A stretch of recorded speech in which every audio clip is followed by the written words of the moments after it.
Hello, everyone, and welcome back to a year in the TikTok of the Jock Scientist. I had started a different video for 15 minutes only to realize that I was covering old material that I covered before back in December. So, we're back.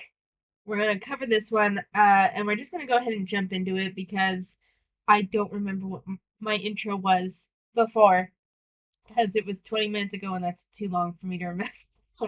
Anyway, quick disclaimer, I have pretty much recovered from the flu, but my voice and sinuses and stuff are still a little wonky, so I apologize if there's like at any point you hear like my nose get stuffy or like my voice start to go out or something. It's just it is what it is. But we're gonna go ahead and start, and let's jump into it.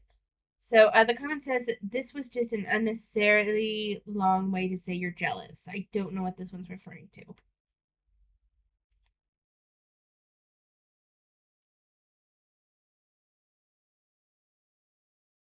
And there's no sound, and it looks like it was just a transition anyway. I don't really understand how doing yourself up and stuff changes the idea that you're jealous. Like, you can be jealous and still like really put a lot of effort into your appearance. I don't get that, but let's go ahead and move on. Knew what I was getting myself into. I knew I was going to get a lot of hate. So this stitch here starts with the comment that says, and it's unfortunate because no matter what, a plus size person will never be left alone. My existence is a curse, someone's worst nightmare. With that video. So why do it? If I had $1 for every time I get on this godforsaken app and see a video that starts with, I'm going to get a lot of hate for this, I could buy Twitter back. It's not that people can't handle the truth or you being real, it's that you are wrong and you're very loud about it. The context here is that user made a video saying that this creator is promoting an unhealthy lifestyle with her content. If you don't follow this user, her content is all very happy and positive and joyful, and she doesn't even talk about health. She talks about clothes. I know it is hard for some of y'all, especially those of y'all who have lost weight and never stopped talking about it, to understand that you can be in a bigger body and be healthy and happy. Maybe some of y'all feel robbed of the guarantee that you'll have a totally healthy and happy life once you hit a certain number on the scale. But a plus-size person just existing in public isn't an invitation for you to unload all of these self-loathing and insecurities that you never unpacked for yourself onto their bodies instead. So there's a little bit to unpack there. This is a matter of opinion. So to say that, you know, uh, you're gonna get a lot of hate for it because, and it's not because people can't handle the truth, it's just because you're wrong. It's an opinion, therefore you can't necessarily be wrong. This is just, and this is an opinion about something very minor on the grand scheme of things. Like, we're not talking about Holocaust deniers here, because they are wrong, because they don't even have opinions. Saying that the Holocaust didn't happen uh is just factually wrong. Saying that this person is presenting an unhealthy lifestyle is up for interpretation. You don't view it that way. That's cool. She does. And that whole thing about leaving people alone, one, you didn't leave the midsize creator alone.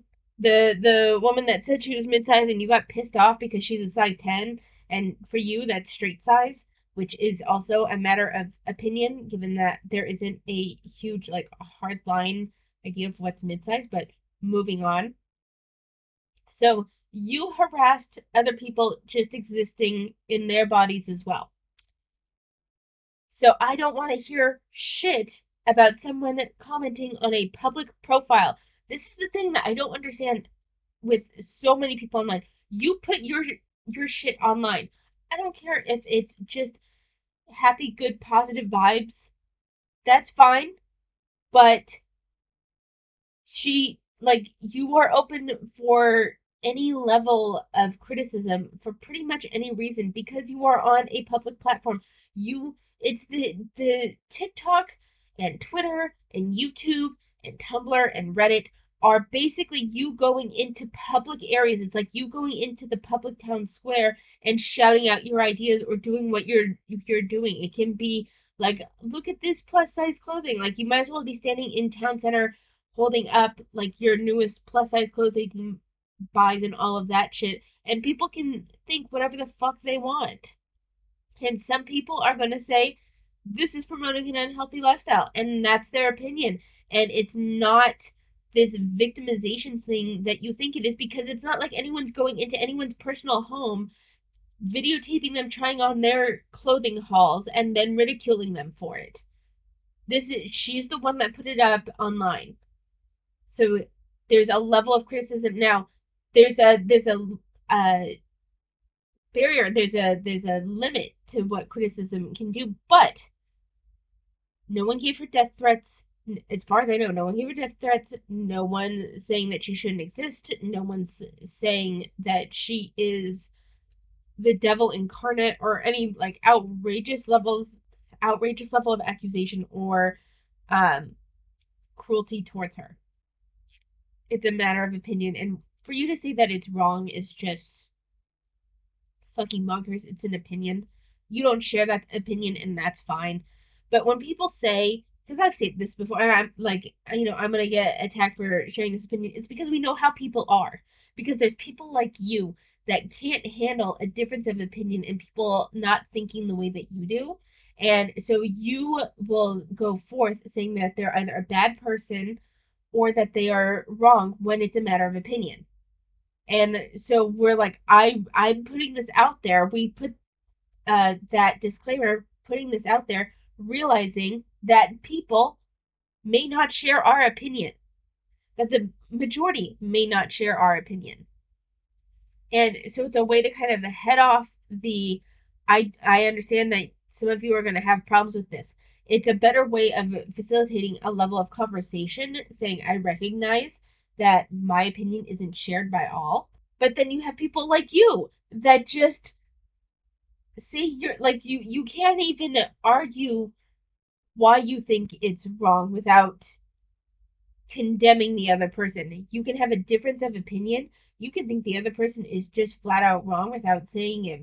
Because if you just simply present your argument, it can stand on its own. Although I guess it can't, because you feel the need to attack people. I talk about diet culture a lot and how damaging it is and how much harm it's done to all of us. And people interpret that as like me hating fitness or like hating being healthy and wanting the worst for everybody and oh, you're just Okay, I'm curious. Who are these people that she's. So we have Sam at every size, Idle Aim, and the cynical dude. jealous of me. But I just finished making a protein smoothie and I'm going to be lifting weights after that. I've even got like the pre-workout big jug of protein powder. Yeah! But it's not an us versus them situation. It's us versus diet culture, right? Because diet culture doesn't own protein smoothies or protein bars or salads or Diet Coke or going to the gym or running. You're not broken if you like participating in those things. It becomes broken when you start beating yourself up over it, right? I'm not a better person because I had a protein smoothie today, just like you're not a worse person if you opted for pancakes or to not work out today. I don't hate fitness or health or whatever weird YouTube video you're thinking of making. I hate the idea that you should be doing it to be a certain body size or there's some inherent superiority for opting for vegetables today. And Jillian Michaels, I hate her too. Okay, you say you're not wrong for participating in things that would facilitate weight loss, like protein shakes and watching what you eat, but just in a video about 3 weeks before this one was posted, you were very much against intentional weight loss. And yet you don't seem to understand that someone can be for intentional weight loss for themselves, especially without there being a moral anything connected to that, or it being connected to diet culture. It can be simply that they want to lose weight for themselves, and their reasoning for any of that is quite frankly none of your goddamn business. But they love to say, the fat acceptance crew loves to say, it is their business because the reason you're trying to lose weight matters. Although some say that any intentional weight loss for any reason is wrong, but what the fuck ever. So I don't know. This just feels very much like for me, but not for thee. Like there's something hypocritical about what she's doing here, given her previous posts. But once I start, it's hard for me to stop sometimes. You're an alcoholic. Is that what it is? Yeah, that's I actually have nothing to add. That's a very accurate depiction of what it's like to live with body dysmorphia. What I would like to point out is somehow this creator has found a way to talk about body dysmorphia without body shaming fat people in the process. It's a thing a lot of y'all said wasn't possible, and look at this creator breaking barriers. Maybe take some notes. Uh, wow. So you say that's an accurate depiction of someone with body dysmorphia. One question, real quick, Chalk Scientist: do you have body dysmorphia? And regardless of whether you do or not, it's not terribly important. But I will say that you judging how someone talks about how they deal with a like mental issue and stuff and like policing that, because that's clearly what you're trying to do here, is fucking bullshit. Like, it is kind of bullshit. Like, not everyone has and this is something that just drives me nuts. You're trying to talk about something that's difficult for you to talk about, especially if it's like your first time talking about it or even your 10th time talking about it. You're not necessarily going to be well versed in the way how to phrase it in a way that won't necessarily upset anybody. This is all a process. Talking about things that affect you, talking about things that you're going through is a process, and it is something that you have to learn and figure out how to express yourself. Not everyone has the verbal ability to not only explain how they're feeling, but explain it in a socially palatable way. And not explain it in a socially palatable way that has so many caveats to make sure other people don't get offended. Like, those are steps. So if you want to uncouple body dysmorphia from whether that can be done or not, I honestly don't know. I don't have body dysmorphia. I haven't dealt with that. So I don't really know. One thing I do know though is that regardless of what you're trying to say should or should not go together, even if it's possible to uncouple those, we're going to just pretend that it is. You have to give people room to learn how to do that. And you can say, well, look at these other creators and how they talk about it. And it's like that's all fine and fucking dandy. But if you're not used to talking about it, you haven't built those skills and you're not going to remember the various nuances because you're still trying to figure out how to explain your experience. And this is one of those things where it's like they all talk about listen to people's lived experiences. How about you do the same?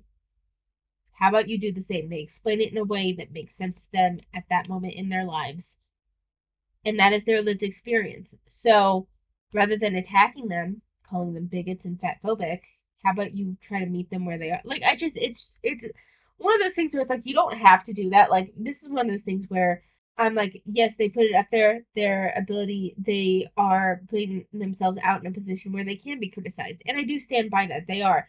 It's the hypocrisy on the fat acceptance community where they want to be listened to and heard, and they're all of their words taken at face value without any uh, analysis going on, really. But they won't do that for others. That's kind of where my issue with them comes in. That I get after working in the fitness industry for over a decade. Easy one from the top. Thanks to that like fitness wellness to alt-right pipeline, so much conservative think in fitness culture. Ugh. This is definitely also because white men think that they have ownership of any space that they walk into. I would argue heavily that that depends on where you spend your time. There are the gym bro, Joe Rogan enthusiasts in a variety of places, including like gym fitness culture, that sort of thing. But there's just as many people that are minding their own business and just trying to be better. Like, I think it kind of depends on where you spend your time online on that one. And fitness is no exception. So it feels extremely unsafe a lot of the time. Love that. Second is definitely the overemphasis and obsession with body size and aesthetics, and you have to look a certain way to be considered fit. I hate it. I hate it. So my only thing is that if you have an issue with someone worrying about their body and aesthetics of their body, do you feel the same way about like the sad beige moms and them putting because and what we're actually going to take out the mom, just the beige women, because I think that's an argument can be made with the mom aspect of robbing your very young child of variety of color, could affect their development. Like, that's a reasonable argument that could be had with these sad beige moms. But we're just going to talk about the beige women. Do you feel the same way with someone who wants to have beige everywhere in their house? Like, and that's their aesthetic.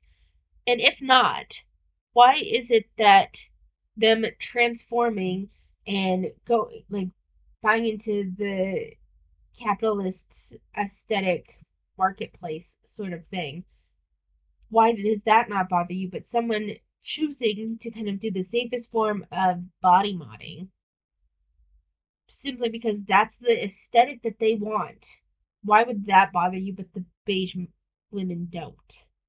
Paired with that too are like personal trainers that think that they are qualified to be doing meal planning and nutrition advice. Personal training like barely makes you qualified to write exercise plans, and you have people out here acting like dietitians and therapists too. Stop. Over aggressive grind set mentality. Oh, no days off. Push it harder. This is There is that for some people, and you can kind of sometimes get into that if you become obsessed. I personally have to learn to take a step back from not just like working out or anything, but like from a variety of things because I can get into an all or nothing mentality and I can get into an obsessive headspace with just about anything. So for some people that does become like the grind mindset. It doesn't have to be yours though. just going to turn into how I actually hate men. I can already tell.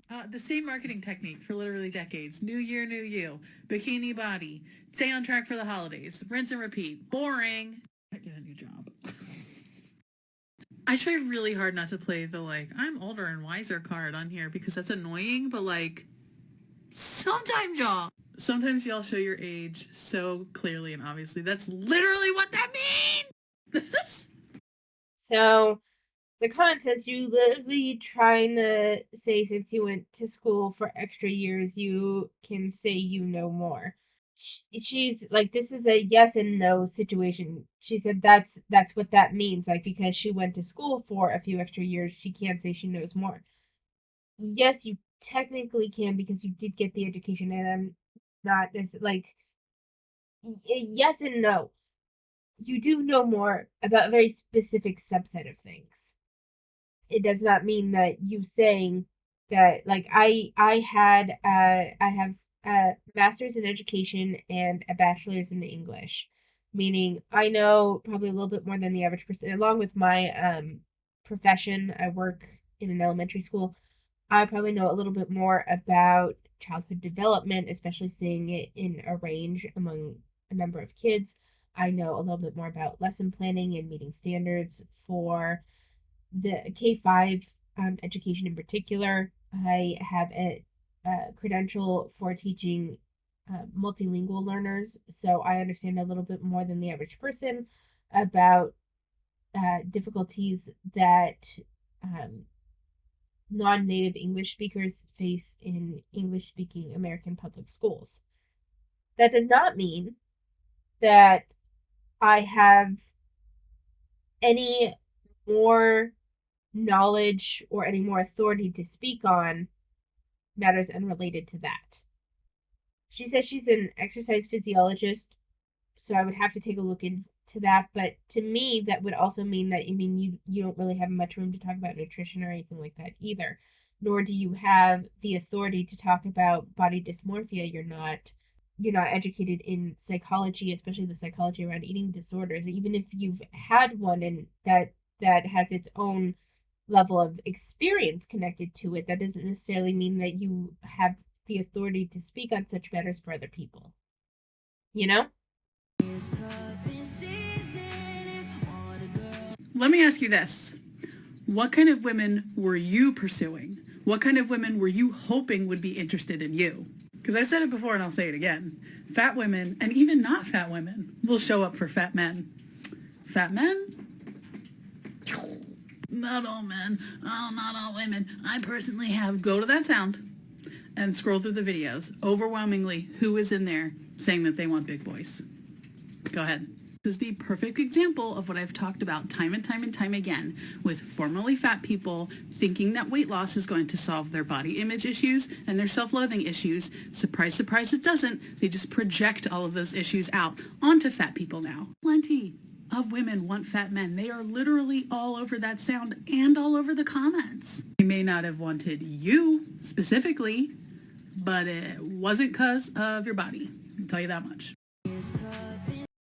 There's something about this that really bugs me. And the caption of the stitch says, "As a former fat man, trust me, they do not, in fact, want a big boy." To a certain extent, like, what people say in the comments and how they actually behave are two different things, number one. But not only that, you are trying to put this as a way to also condemn men that don't find fat women attractive. But let's be honest, while I think that fat men probably have a little bit of an easier time than fat women, maybe. No, because there's plenty of chubby too. I think it's very situation dependent. I think it's very situation and geographically dependent. Depending on where you are, there's going to be it'll depend on the people that you meet and the ones that are interested. I think this is very situation geographically dependent, and throw your personality in there as well. Like I tend to the longer I live and the more I see between the two, like hear stories between the two genders, I think in a lot of ways there's some shared um difficulties that are just expressed differently. Only thing that I will say is that I think women are harassed more and are more likely to be victims of domestic violence, um, and are more likely to be sexually assaulted. Doesn't mean that men aren't, but women are more likely to be. So, but when we're talking about something more superficial like this, um, it's really a matter of difference of experiences and the way those experiences are manifested.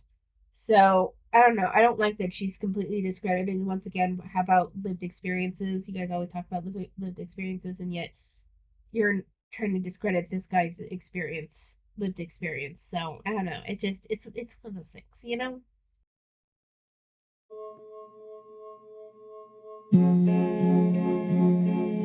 Just let me validate you if you are someone who is feeling nervous, anxious, scared, whatever when it comes to pursuing fitness and going to a gym. And a lot of people in the fitness industry or just gym rats will be like, no, the gym's great. Nobody cares. Everybody's doing their own thing. We all want you there, blah, blah, blah. And it's like, yeah, for you, person who has been going for a long time, person who's conventionally attractive, person who's a former athlete, like those fears about going into a gym or pursuing fitness are not born from nothing. So here's some pointers from an exercise physiologist who's been in the industry for over a decade. One, use the internet. It's a great resource. Some good starting points are easy beginner workout, shy girl workout, anxious workout.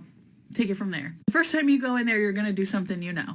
A treadmill, a bike, and you're going to get on it and you're just going to get a lay of the land. Practice movements at home before you go into the gym so you at least know the mechanics of something like a squat. Lastly, here are the typical least busy times for most commercial gyms.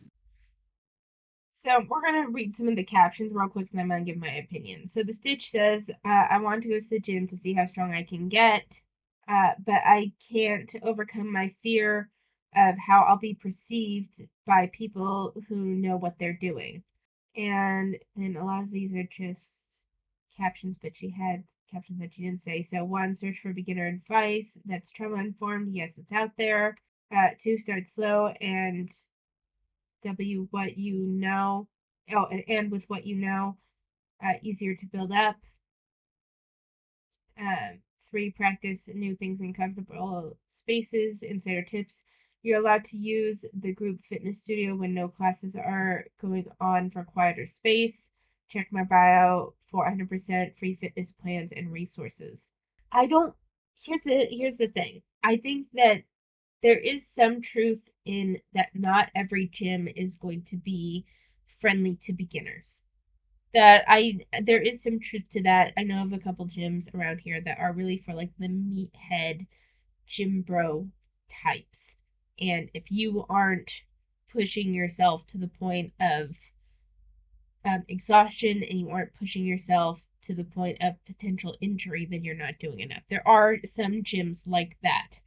That being said, the average commercial gym that most people are going to start out with when they go there, like Planet Fitness, Move Fitness, I don't know about LA Fitness. I haven't seen one of those around here in a really long time. But there's a lot of commercial gyms that are just friendly for, they're meant for beginners. They are mass marketed to the average person that doesn't work out consistently or very often. That's who, like, especially Planet Fitness. Planet Fitness is meant for beginners.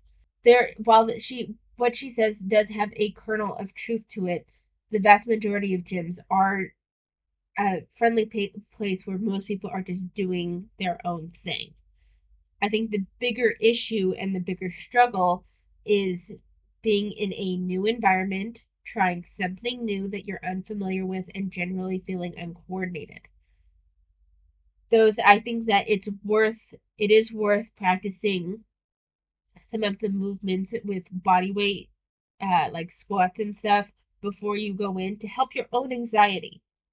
It's not necessarily about what other people think of you, but being it that it can be a very anxiety triggering space to be in a new place, doing things that you're not familiar with for the first time, and feeling like you're on display. Like, it's a reasonable reaction. It is a reasonable um feeling to have. There's no shame in that. But that doesn't necessarily mean that the space itself is hostile. You know? Do you see how that's incredibly offensive? Yes, I do. That's why I said it. So the caption says you can't truly heal with an ED without unpacking your own fat phobia. And this really pisses me off. Like, this is again one of the things where it's like you guys always like to talk about lived experiences and believing people lived experiences, yet you don't do the same when someone says that their ED, while yes, they're controlling their weight, it's not about being fat or the weight itself.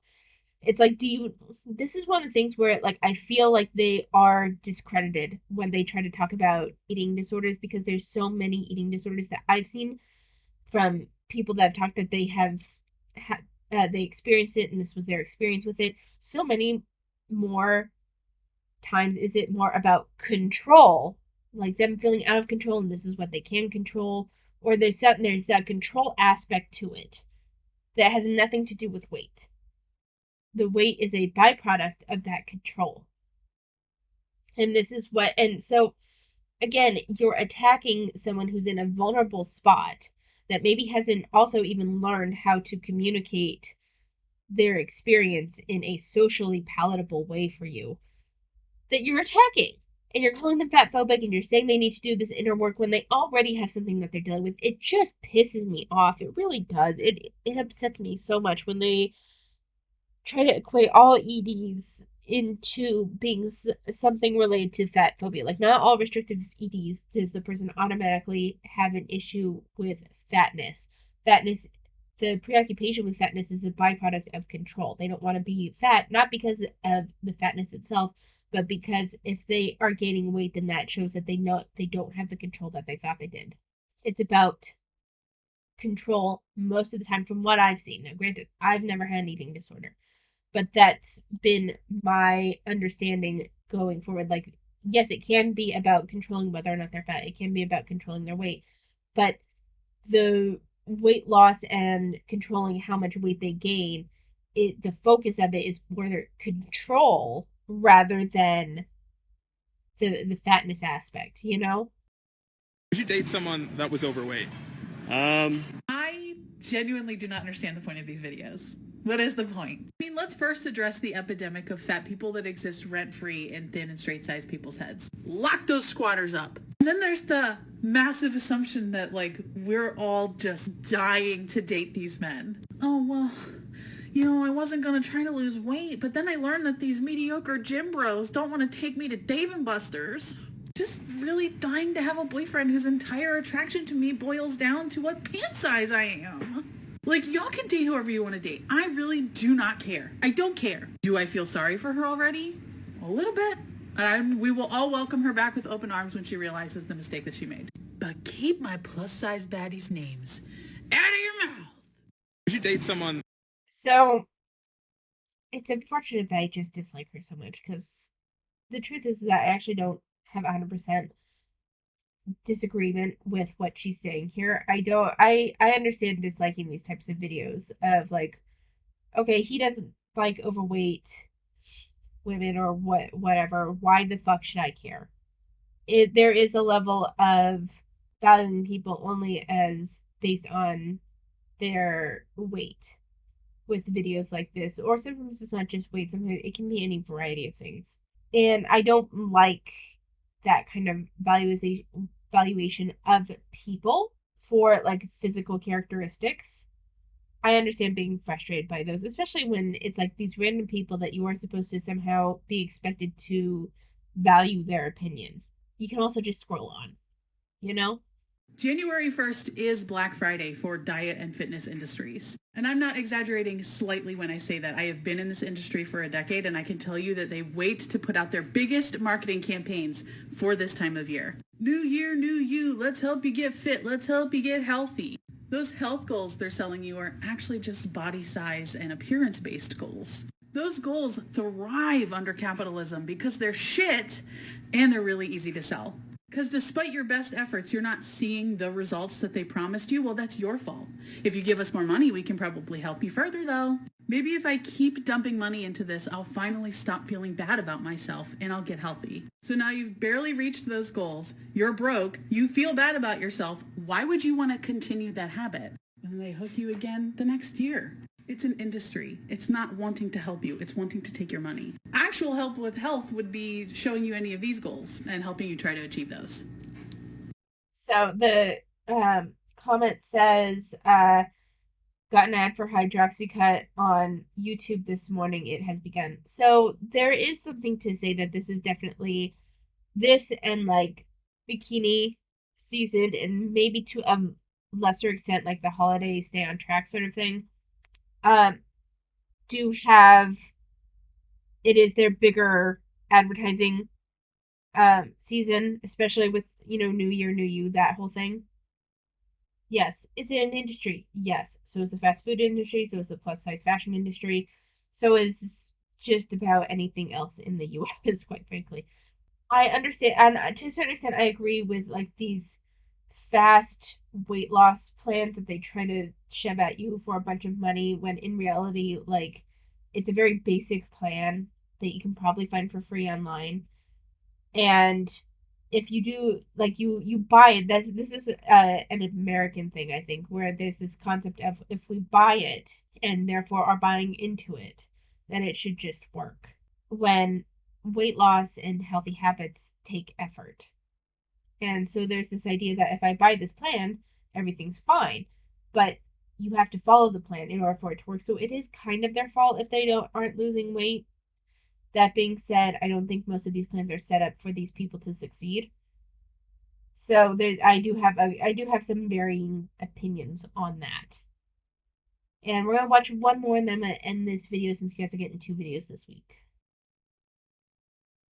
I hear any of you say that your New Year's resolution is to lose weight. People in that comment section are offended. What, am I not allowed to better myself? What, are you against being healthy? Vowing to exercise more, eat healthier, and lose weight were the top 3 New Year's resolutions this year.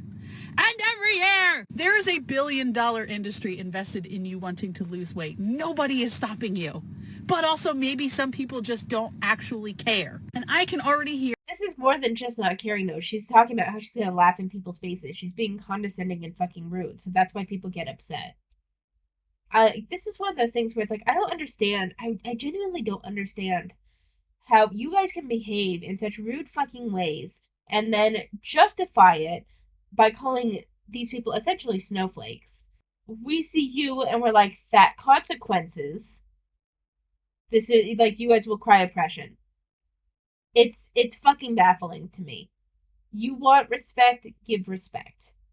all of the weight loss coaches and former fat people and crybaby trainers being like, they're just stopping you from achieving your goal, and if you hire me, I can do this. The persecution complex on those people is so embarrassing. Okay, I agree that every community can have their own like persecution complex group, and it's annoying. I agree, but let's not pretend that fat acceptance doesn't have a serious persecution complex issue.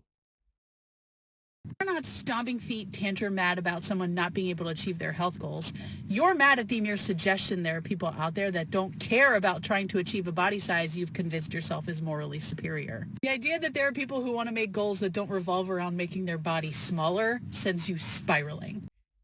Straw man argument, because that was not at all anything that was related to that first TikTok that you stitched. She said she was going to laugh in people's faces if they said their goal was to lose weight. This isn't about other people's goals. This is about this woman being condescending and fucking rude about people who have weight loss goals. So you can try to spin this however you want.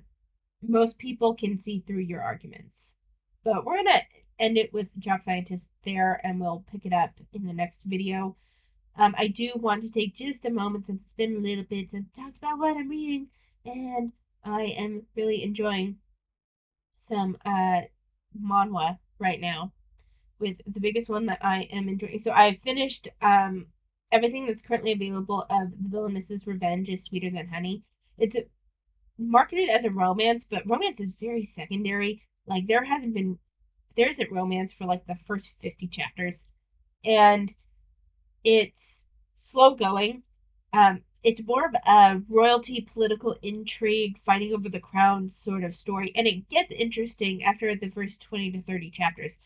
Um, but it's a bit of a slow burn in many ways, and it takes a bit to get into it, but it's not bad. It's still entertaining to read. Please Kill My Husband, though, is MVP when it comes to drama. This woman married a duke to help her family out, essentially, because he had more money than her family, and the idea was that she was going to be helping her family this way. He is a horrible person. The guy that she's hugging is not her husband. He is like evil in the most mundane ways, but still fucking evil. Like, regularly rapes her. Like he uses, we're married and we signed a marriage contract, and therefore you can't deny me sex, is like his way. Like he's a son of a bitch. Uh, he plots against the crown to kill the crown prince, who has done pretty much nothing to anybody. What else does he do? He breaks her things as a way to keep her in line. He threatens to kill her parents if she doesn't have sex with him. Like on and I can go on. Massive evil son of a bitch. There was a guy that the spoilers here, minor for the overall story, but they're still spoilers. Um, where he was sleeping with the housekeeper, who then tried to poison. Actually, no, these are some serious spoilers for some stuff that will go on throughout the story. But it's interesting. Just follow me for a moment, especially if you have no desire to read this. Um, so he was sleeping with the housekeeper, who tried to poison her, ended up poisoning the crown prince that was visiting her because he loves her paintings. They ended up, her and the duchess, her and the prince ended up having sex, and she was able to kind of smooth over the whole poisoning from the housekeeper incident, especially since the housekeeper was actually trying to poison her. The duke gets wind of all of this, her husband that they want to kill gets wind of all this, sets up a fake count to romance her and acts like he's going to make her his second wife. Um, Also, that fake count will take the housekeeper and kill her. Um, and when the fake count, who was killing her because he was basically a hitman for hire, comes back, and the duke thinks that the fake count stole the jewels off the housekeeper and sold them, which he did. He gets revenge by hiring these people to essentially rape the fake count. Like, it's fucked up. It's so fucked up. And there's so much bullshit going on, but it's like you can't turn away. And honestly, the bigger pull of the whole series is her relationship with three separate men. I'm actually surprised this isn't rated M, because there's a shit ton of sex scenes in them and they get fairly graphic. But surprisingly enough, it's not rated M. And so, like, there's this whole love square going on at the same time, with these three men being politically entwined with each other. It's fascinating. It's a good series. I recommend it. I know I spoiled a bunch, but really, like, it's fun to read. You gotta, like, if you like fucked up shit, it's fun to read. But anyway, I'm gonna leave it here. I'll cover a couple more next time. I'll leave it here. Thank you so much for watching. Take care of yourselves, and I'll see you next time.